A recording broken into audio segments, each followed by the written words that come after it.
Merci beaucoup, vous êtes super gentil. Il ne peut plus se promener dans Paris, ce garçon. C'est véritablement aujourd'hui une idole, une sacrée idole. Les jeunes l'adorent, mais les moins jeunes aussi. Tout le monde vous dit « j'adore Griezmann ». Griezmann, il est l'illustration de cette équipe de France qu'on a envie d'aimer. Elle est pétillante, elle est heureuse, elle a envie de jouer, elle est fière de porter le maillot de l'équipe de France. Eh bien Griezmann, c'est tout ça à la fois. Trop beau. Blond, blanc, les yeux bleus, une tête de gendre idéale, plutôt sympa. Donc c'est vrai qu'aujourd'hui, il remplit objectivement toutes les cases. Pour un publicitaire, c'est du pain béni. En tant qu'agent d'image, l'objectif il est très clair, c'est de faire en sorte que d'ici à la Coupe du Monde, il soit la personnalité préférée des Français. C'est un mec qui a tout pour lui. Trop beau, trop fort, trop sympa. Tout le monde aime Antoine Griezmann. Comment l'attaquant des Bleus, exilé en Espagne depuis 10 ans, a-t-il conquis le cœur des Français? Pourquoi les marques se l'arrachent-elles? Quelle est la part d'authenticité dans la construction de son image? Décryptage d'un coup de force marketing.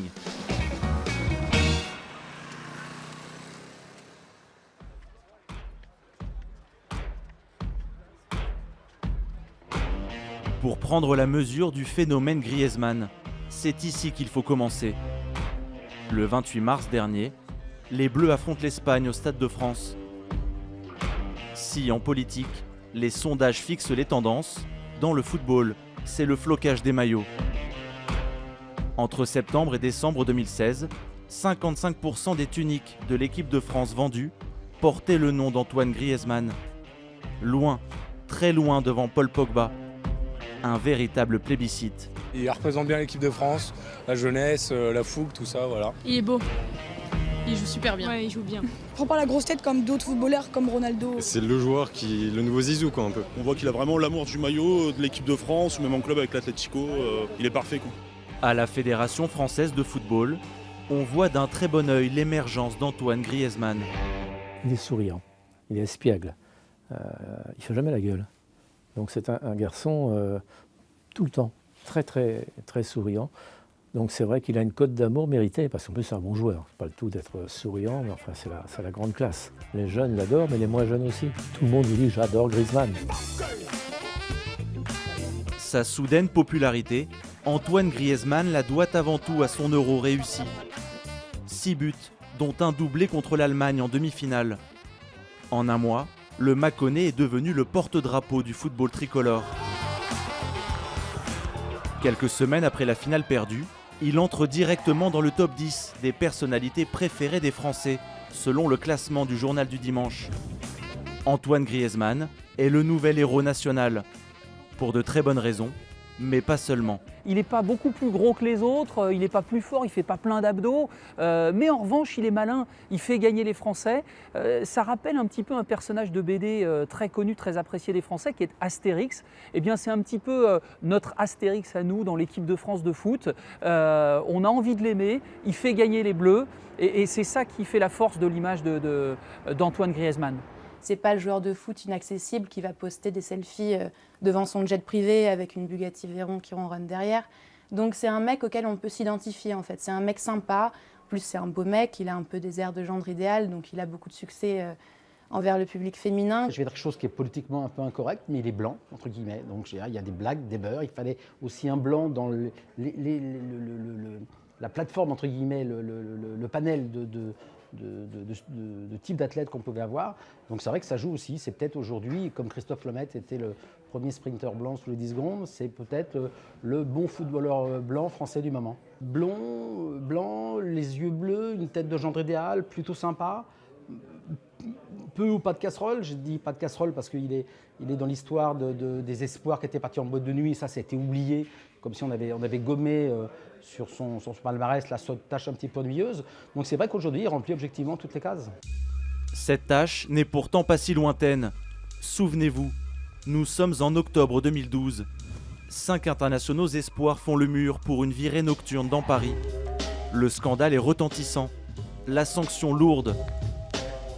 Antoine Griezmann est privé d'équipe nationale pendant 13 mois. À l'époque, Florent Carizio est directeur marketing chez Puma, l'équipementier de l'attaquant français, dont la cote est alors au plus bas. Il y a eu des voix en interne qui ont dit mais il faut qu'on arrête, c'est pas possible, on ne peut pas cautionner ça. Et on était quand même un groupe assez solide à dire non, il faut continuer. Il faut continuer parce qu'on est convaincu qu'il va aller très haut et qu'il faut qu'on lui montre notre confiance aussi, c'est notre rôle de partenaire. Ce tournant-là et cette marque de confiance l'a touché, on le sait, et nous a permis de continuer l'aventure pas mal de temps après. Résultat, aujourd'hui Antoine Griezmann est la tête d'affiche de Puma, aux côtés d'Usain Bolt, et a signé un contrat avec l'équipementier jusqu'à ses 32 ans. Finalement, l'erreur de 2012 n'aura peut-être pas été inutile. Je pense qu'il y a eu un avant et un après ça. C'est-à-dire qu'il était jeune quand même, hein. Il a pris conscience que là, il a failli tout foutre en l'air, quoi. Et partant de là, moi, je l'ai ressenti dans sa personnalité, dans sa manière d'aborder les choses. Pour nous, personnellement, c'est peut-être dur de dire ça, mais ça a été un mal pour un bien, quoi.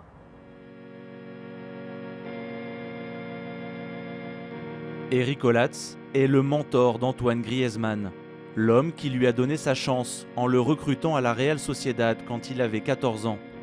Pendant plusieurs années, l'adolescent a vécu chez celui qu'il considère comme son deuxième père. Aujourd'hui, Olatz conserve une place centrale dans la carrière de Griezmann, dont il est le conseiller sportif, car le joueur de l'Atlético a décidé de ne pas avoir d'agent, malgré la sollicitation des plus grands. C'est un garçon de parole, c'est un garçon qui a une forme de reconnaissance du ventre. Et puis en plus, je pense qu'au-delà de ça, il est dans un cadre qui lui convient complètement et où il pense que de fonctionner comme on fonctionne actuellement lui permet d'être performant sur le terrain. Au-delà de la compétence des gens, parce que ce sont des gens compétents, Mendes, Raiola, et j'en passe, et Bernès. Le discours ne lui convient pas, mais c'est pas que, non, d'ailleurs, c'est pas que le discours ne lui convient pas, c'est que ce qui se passe actuellement et qui est un peu à l'écart de ce qui se passe traditionnellement, lui convient parfaitement. Car aujourd'hui, Antoine Griezmann, l'un des joueurs les plus sollicités au monde, travaille en famille.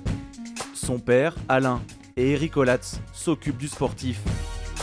Maude, la grande sœur de 29 ans, s'occupe du marketing et des médias. Et André de Souza, l'ami d'enfance, gère les réseaux sociaux. L'ensemble forme une petite entreprise familiale qui ne se laisse pas facilement approcher.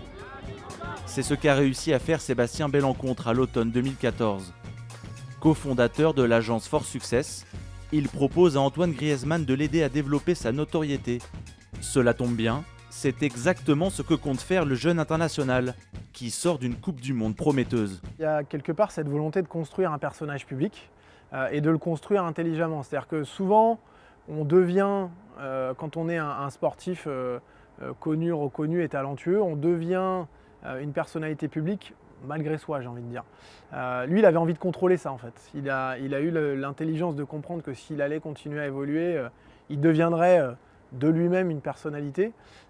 Et il a eu envie d'anticiper, de prendre les devants et de se dire ok, comment je construis autour de ce que je suis mon personnage public en maîtrisant ce qui est véhiculé, ce qui est dit, etc. Et donc c'est une vraie forme d'intelligence. Première étape, indispensable quand on joue en Espagne depuis l'âge de 14 ans, se faire connaître du public français. À l'époque, Sport 2000 cherche un nouvel ambassadeur. Les deux parties vont vite s'entendre. Scoop, Antoine Griezmann pris en vidéo, en train d'emballer. C'est un pari, c'est un vrai pari, mais nous on est prêts à le jouer. C'est justement aussi ce qui fait qu'il y a une rencontre. Dans un partenariat, il y a toujours du gagnant-gagnant, c'est-à-dire que nous on fait un pari sur lui et il joue le jeu avec nous, il est disponible, et nous ce qu'on lui apporte, mais c'est le développement de cette notoriété française, parce qu'effectivement en France il n'était pas connu en 2014, mais en Espagne sa cote de popularité elle commençait déjà à bien grimper. Donc le côté gagnant pour lui, c'est de se dire qu'à travers le réseau de proximité qu'est Sport 2000, on allait pouvoir l'aider à développer sa notoriété en France et son image en France. L'autre levier indispensable pour communiquer auprès du public, les réseaux sociaux. Et là encore, avec ses 20 millions de followers, Antoine Griezmann ne laisse rien au hasard. C'est vrai qu'on a eu des échanges à plusieurs reprises sur quelle stratégie mettre en place au fil du temps et au fil du développement de sa popularité. Et notamment, ce qui fait très bien aujourd'hui, c'est le fait de permettre à ses fans, à son audience, de rentrer dans son quotidien, de rentrer dans ce qu'on va appeler dans le jargon marketing le behind the scene, donc montrer un peu l'envers du décor de ce qui se passe quand on est une personnalité du sport. On est dans une communication extrêmement ciblée, c'est comme si c'était un ami, un pote. Wesh, c'est comment les mecs? Hein?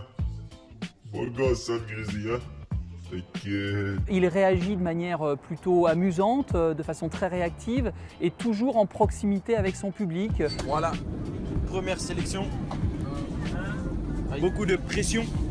Il ne balance pas des sentences, il n'est pas donneur de leçons, il n'hésite pas à jouer aussi de l'autodérision.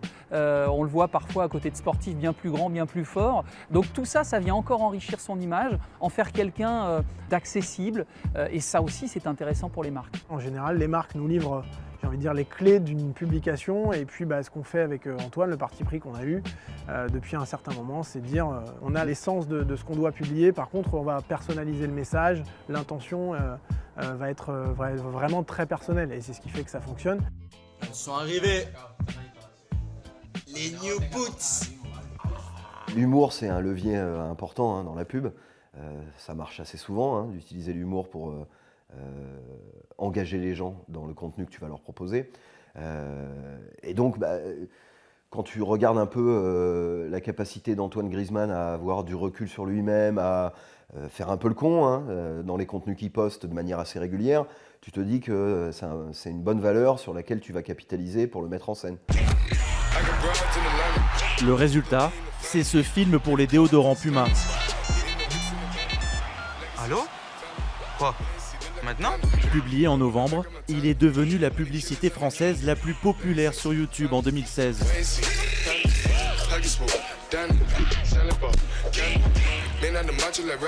Le tournage a duré un après-midi à Madrid. Producteur du film, Thomas Granger était présent ce jour-là. Le truc le plus marquant avec Antoine, c'est son talent de comédien. Une prise, 2 prises maximum, c'était parfait. Donc c'est assez étonnant. C'est assez étonnant parce que c'est pas son métier de faire l'acteur. Et finalement, quand tu le mets derrière une caméra et que tu lui demandes de jouer, ce qu'il faut jouer pour suivre le script, en 1 ou 2 prises, c'est fait et de manière remarquable. Après, pour revenir sur l'ensemble du tournage, un garçon très pro, très gentil, très disponible, très à l'écoute, enfin le rêve quoi. Il arrive à se construire une image du footballeur, gentleman, humain, abordable, gentil, qui se prend pas la tête. GQ, le magazine masculin de mode et de tendance, n'a pas toujours eu un faible pour Antoine Griezmann. Pendant longtemps, ses excentricités capillaires étaient jugées rédhibitoires. Il a fait des trucs horribles, mais clairement. Il a fait des trucs peroxydés, argentés, dorés. Parfois même il alliait petite moustache et couleur approximative, avec une coupe également approximative, rasée. C'était vraiment pas terrible. Il le sait, il en parle en rigolant maintenant. En 2016, tout est rentré dans l'ordre. Griezmann laisse tomber les teintures et cumule les récompenses individuelles. GQ le nomme personnalité sportive de l'année et le temps d'une séance photo, le transforme en figure de mode. On a réussi à faire oublier le côté foot. Quand on le regarde, si tu connais pas le mec, tu dis ouais, il est élégant, il pose bien, il a l'air bien. Bon, après, si tu le connais pas, tu dis c'est peut-être un acteur, peut-être un chanteur, t'en sais rien. Je pense que c'est ça qui a plu, c'est de le voir dans un univers complètement différent. Ouais, en fait, il est beau, puis il est chic, quand il est bien habillé, enfin, vraiment, il a tout pour lui, quoi. Nous, notre stratégie, c'est d'en faire une icône de mode. Voilà, un personnage, encore une fois, si je devais prendre des exemples, un Beckham est le meilleur exemple qu'on puisse avoir dans le sport, j'entends bien. Si demain Antoine pouvait avoir un itinéraire comme celui de Beckham, je crois qu'il serait ravi. L'idée, c'est de construire un vrai personnage avec une aura internationale. Conquérir de nouveaux marchés hors d'Europe, c'est le sens de son dernier partenariat avec Huawei, l'opérateur numéro 1 en Asie. Mais l'aura internationale d'Antoine Griezmann est intimement liée à son avenir sportif.